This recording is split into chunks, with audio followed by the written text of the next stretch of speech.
चलिए बच्चों इस क्वेश्चन को सॉल्व करते हैं। यहाँ लिखा हुआ है an iron bar of length capital L and magnetic moment capital M, it is bend at the middle of its length such that the two arms make an angle 60 degree with each other. The magnetic moment of this new magnet is। अच्छा, जो हमें initially क्या दिया हुआ है उसको पहले समझते हैं कि हमारे पास एक बार मैग्नेट है जिसका मैग्नेटिक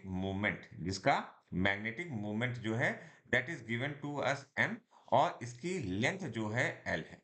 ठीक है, इसकी लेंथ क्या दी है हमें, एल दी है।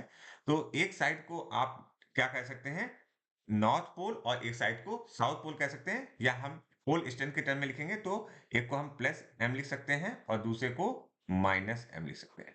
तो अगर हम मैग्नेटिक मूवमेंट के बारे में बात करें इस पर्टिकुलर केस में, तो हमारा मैग्नेटिक मूवमेंट अगर हम कैलकुलेट करें m इज इक्वल टू, मैं वेक्टर साइन नहीं यूज कर रहा हूं even though it is a vector quantity, लेकिन सिंपली हम लिखते हैं magnetic movement capital M is equal to pole strength multiplied by the distance between the pole, that is capital M is equal to M into L।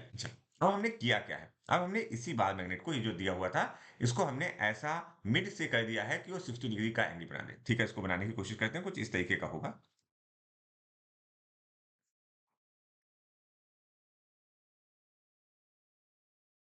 कुछ ऐसा हमने कर दिया है और यहां पर अब देखिए लेंथ से मिड से किया है तो ये हो जाएगा हमारा L/2।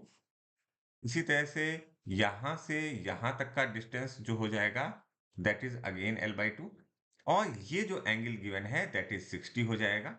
और यहाँ पर जो हमारा था ये प्लस m है और यहाँ पर माइनस m है। अच्छा, यहाँ पर ये जो L था ये क्या था, यहाँ पर तो आपको लेंथ समझ में आया इन दोनों के बीच में, एक्चुअली में ये इफेक्टिव लेंथ था, effective length between the, okay, effective length. तो इस केस में हमारी जो लेंथ होगी वो ये वैल्यू होगी। तो ये क्या होगी, अगर आप ध्यान से देखो, और ये कैसा ट्रायंगल बना हुआ है, this is an equilateral triangle, क्योंकि 60 डिग्री है और ये दो साइड्स इक्वल हैं। ठीक है, तो ये इक्विलेटरल ट्रायंगल बना रहा होगा, तो ये जो डिस्टेंस होगा दैट इज L/2। तो मैग्नेटिक मोमेंट इस नए वाले केस में क्या होगा, m dash is equal to pole strength, किसी भी एक पोल का पोल स्ट्रेंथ लेनी है that is small m into effective length. Effective length क्या क्या होगी यहाँ पर, L/2। ओके, तो अगर आप इसको सॉल्व करोगे और रीअरेंज करोगे तो m dash is equal to 1/2 m l हुआ, जिसे हम लिख सकते हैं 1/2 m। तो इस क्वेश्चन में हमारा option 4 is correct for this question.